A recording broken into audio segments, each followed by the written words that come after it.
Hi guys, Al DeMarco here, and this is going to be your Saturday video report. Sorry for being late today, but I got to tell you, this is probably the most difficult day to be a handicapper in this profession. Not so much from a gambling standpoint, because as gamblers, we can get our action in 2 minutes before the opening tip, 2 minutes before the kickoff. Problem is, on this particular day is, you have all the college conference tournaments being played until the wee hours of the night, early morning on Friday. Consequently, you have to wait for the pairings, and then you have to wait for the lines to come out on Saturday morning. Usually that comes out around, in East Coast time, that comes out somewhere between 10:30 and quarter of 11. Well, that's a problem here as a handicapper, because here at the site, the deadline is for all the guys to have their sites updated by 9 o'clock Eastern time on Saturday, Sundays. That way it allows long-term customers to get in there, to see their plays, gives you adequate opportunity to get down on games that are going to be tipping off mostly by 1 o'clock Eastern time, and it gives you adequate opportunity. Now, as handicappers, as gamblers, we do this long enough, doing this for 15 years. Most of these guys, I've been doing it for over 25 years now. Jesus, that's a long time. But, you can project lines. But the problem is, I could tell you with, blindfolded that Kentucky was probably going to be favored around 9 points today against Florida in the SEC semifinals.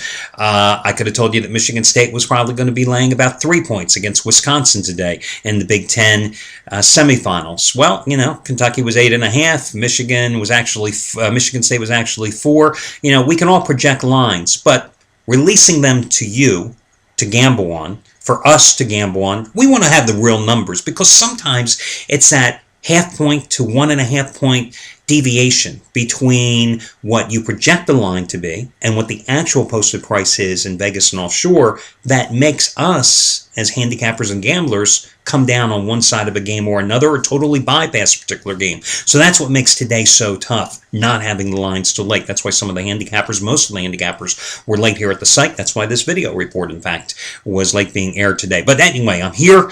It's way too early in the morning to be here on Saturday as far as I'm concerned again. And I've got 2 more free picks, guys. 14-3 run with the free picks after splitting last night. Knicks going down, but Colorado. Do I own the Colorado Buffaloes or not? Told you Colorado would probably be California. And they did as a 6.5 point dog to advance to the championship game today in the Pac-12 tournament against Arizona, the tournament nobody cares about. I'm going to have a free pick on Colorado and Arizona, free pick on that Michigan State-Wisconsin Big Ten semifinal tilt as well. Again, 14-3 run with the free picks. Not only that, but I have a money-saving discount coupon code that could save you hundreds of dollars off a purchase today. That is coming up, and naturally, we're going to start with who's hot and who's not quickly, guys. Nobody hotter than Anthony Red for the second straight March. Just a phenomenal run. Wednesday night hit a 40-dime play. Excuse me, guys. Hairs in my eyes. 40-dime play on Wednesday night with Memphis, a 1-point road favorite, winning by 18 points at Golden State. Thursday, play twice as big. Second biggest play in college basketball. 80-dime tournament dog of the year, and he scored with Louisiana Tech, a 4.5 point dog, outright over Utah State, 72-70. Last night, raised the bar again. Highest rated play ever in college basketball. 100-dime winner number 3 in a row. Came right back with Louisiana Tech. This time, 6-point underdog, outright 78-73 over Nevada. Here's the numbers, guys. His record the past 52 days, 45 wins, 23 losses, and 2 pushes. But more importantly, a $10 player has won $8,192 in that 52-day stretch. $8,192. Hell, they've won $2,200 the past 3 days alone. Today, Anthony coming back. 40-dime winner number 7 out of 9 today. It's on your Atlantic 10 conference tournament game between Massachusetts and St. Bonaventure. It's a 1 o'clock Eastern time tip-off. Again, his last 40-dime winner was Memphis by 18 at Golden State on Wednesday night as a 1-point favorite. 40-dime winner number 7 out of 9. I don't know what more I can tell you about Anthony Red. The guy is just incredible right now. Jeff Benton yesterday, mentioned on the video report, had his one and only 100-dime tournament game of the year. How easy was Louisville over Notre Dame? Of course, his 100-dime regular season game of the year was Notre Dame by 27 over West Virginia a couple weeks ago. So congratulations to Jeff. Today, FYI, 40-dime bookie basher, New Mexico and San Diego State. He's on a 46-27 run with 20-dime releases, and this play is twice as strong. Now, Craig Davis took it on the chin yesterday. 1-1-1, losing his big play 75 dime release on Indiana. As well, I can't exactly repeat what Craig texted me, but let me just say there was an M, and he wasn't referring to my mother or your mother, and there was an F involved in it, referring to the kid for Wisconsin yesterday, who came out of nowhere. I think, what's his name? Rob Wilson, I think. Fifth year or senior swing man who was averaging 3.5 points a game. 30 points yesterday for Wisconsin. Well, he had Indiana. Indiana loses to the Badgers there. But still, he was going for 75 dime winner number 4 in a row. 1-1-1 yesterday. The numbers for Craig, though, still nothing to be ashamed of. Since February 1st, the $10 bettor has won $5,510. Over the past 17 days, that same $10 bettor has won a cool $4,000 right on the button. $4,000 in 17 days. That's pretty damn good, Today, 50 dime winner number 5 out of 6, New Mexico and San Diego State, among 4 selections and 95 dimes of total action on the table for Craig Davis. Now, as for me, guys, I had an interesting experience yesterday. I'll tell you what.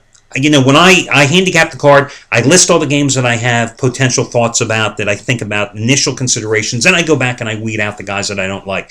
Yesterday, I weeded out Temple. 7-point favorite, loses outright to UMass. I weeded out Kansas. 6-point favorite, loses outright to Baylor. I managed to stay away from Indiana. I just didn't have a good feeling, not because of Wisconsin, but after they lost Jones, their big 6th man, to a season-ending knee injury the night before against Penn State. Stayed away from Indiana. They lose outright. I was going for another teaser winner. My 5th straight teaser winner. My 6th consecutive 10-dime winner. I found St. Louis on the card. I thought, love St. Louis. Wasn't sure if they could cover the number against LaSalle. Teaser, I thought they were a great price, and as it turned out, St. Louis opened at 6, immediately went up to 7. They won by 7 in a sloppy game, so it was a push if you bet them straight up. The part of the teaser I absolutely loved was the San Antonio Spurs. They had won 17 straight games, I think, at home, 19 straight games at home, and against the LA Clippers. They had swept the season series. I'm taking them in a teaser down to a 1-point favorite against the Clippers last night. And then, of course, midway through the day, very late in the afternoon, in fact, Eastern time, they announced that Tony Parker's hurt and will not play. What can you do? It's not like you can say, hey, Greg Popovich, why didn't you call me? You didn't tell me Tony wasn't playing today? Tony didn't call me.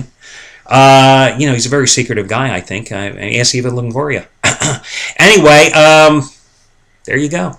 Ouch. What can I say? The breaks go against you sometimes, and that's how the cookie crumbled last night. Spurs absolutely blown out by the Clippers in that contest. They get no shot in hell, but it's not like you can get out of it. Not like I can go to the betting window and say, hey, excuse me, Tony's not playing. Can you give me my money back? Doesn't work that way. C'est la vie. Listen, guys, your money-saving discount coupon code today is going to be TOUR20. TOUR and the number 20. TOUR20. TOUR and the number 20. No space between them, guys. No space between them. Enter that when prompted. It'll save you 20% off your total purchase today. So, let me give you some examples of how that works and saves you big money. If you haven't bought a long-term package with Anthony Red yet, my God, do you realize how much money it's probably cost you? You have a couple of different ways today. Look at that. You can go 30 days of his service costs $439. That would take you right through the end of the big dance, right? You could save $86 on that single purchase price. You can get 60 days of his service. You could save $140-some off the purchase price. Heck, if you just want to buy a couple of different handicappers today, you can buy Anthony Red today and save $18 almost off this single purchase price for his 40-dime winner number 7 out of 9. You can add Craig Davis to your shopping cart. You can add multiple things to your shopping cart. You can mix and match. You can buy individual handicappers plays. You can buy the Insider Money Move service. You can buy long-term packages. The key with this coupon, TOUR20, is you have to use the coupon once and have everything in your shopping cart that you want. You can't buy Anthony Red now and come back 2 hours later and use the coupon again for Craig Davis, because the coupon gets you 20% off your total purchase price. FYI, guys, you can use the coupon in conjunction with a package that you're already currently involved with, because, of course, in an ongoing package, you also get instant rebates as well. So maximize your savings. I give out this coupon every single Saturday. I've been doing this since July. I I didn't plan on it that way, but I think it's a good thing. And I know so many of you out here wait to renew based on this coupon. So God bless you guys. Save 20% off your total purchase price, TOUR20, TOUR, and the number 20. Let me get to your free picks. First game I'm going to take a look at is going to be your contest between Arizona and Colorado.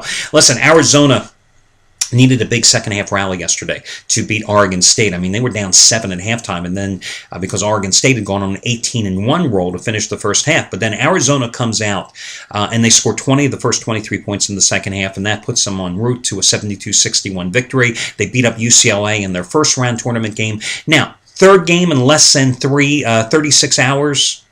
30. Let me get my math right. Third game in less than 3 days for Arizona. A difficult spot. I mean, this is a team that only goes 7 deep in terms of its rotation, but consider the opponent. It's Colorado. Fourth game in 4 days for the Buffaloes, who struggled to beat Utah, needed a last-second shot to beat Oregon on Thursday, and then yesterday, as I told you here on the free pick, upset California as a 6-point dog, winning rather easily, 70-59. Not bad for a team that finished 1-3 in its final 4 regular season games and struggled all season on the Pac-10 highway or Pac-12 highway. Listen, when these two met first time in the go-round, Colorado won. When Arizona missed the last-second shot, they won by 1 point at home. In the rematch about 3 weeks ago at the McHale Center, Arizona, I had them that night as a Big 10 dime or 15 dime play. I can't remember, one of the two. And Arizona won that game 71-57. These two teams are evenly matched. Neither has big interior size. They're both relying on the perimeter shooting. Both excellent coaches, Tad Boyle and Sean Miller. I mean, you talk about two of the up-and-coming, I don't know if they can be considered up-and-coming. They've been doing it for long enough. But, I mean, you're talking about two excellent coaches. But you're talking about a tired team, Colorado. 4 games in 4 days. I just don't see it happening. That's why I'm willing to lay the 3.5 to 4 points with Arizona here as they take the decisive game, the rubber game of the 3-game series this season. Your other game is going to be Michigan State. I'm going to go with Michigan State minus the 4 points over Wisconsin.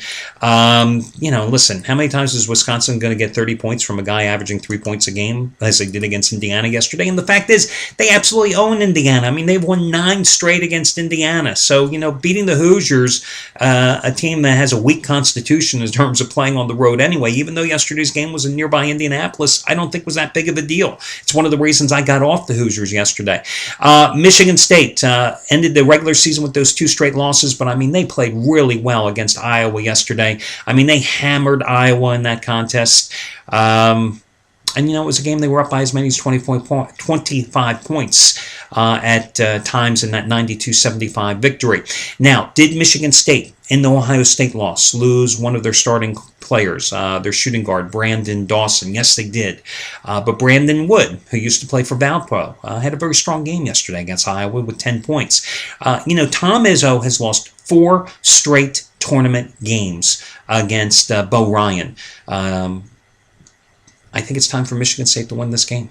That's the bottom line. I mean, this is a Michigan State that was beating up everybody, winning 7 straight until getting drilled at Indiana and then losing on a last-second shot to Ohio State. Those 2 losses cost them the sole ownership of the top seed here in the Big Ten tournament. I'm just still not that impressed by Wisconsin.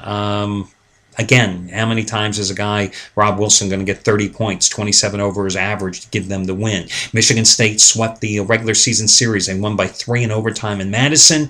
Then they came back and they won 69-55 at home as well. So I think it's Michigan State advancing to play Ohio State again tomorrow in the Big Ten title game. That'll do it, guys, and I will catch you again on Sunday morning.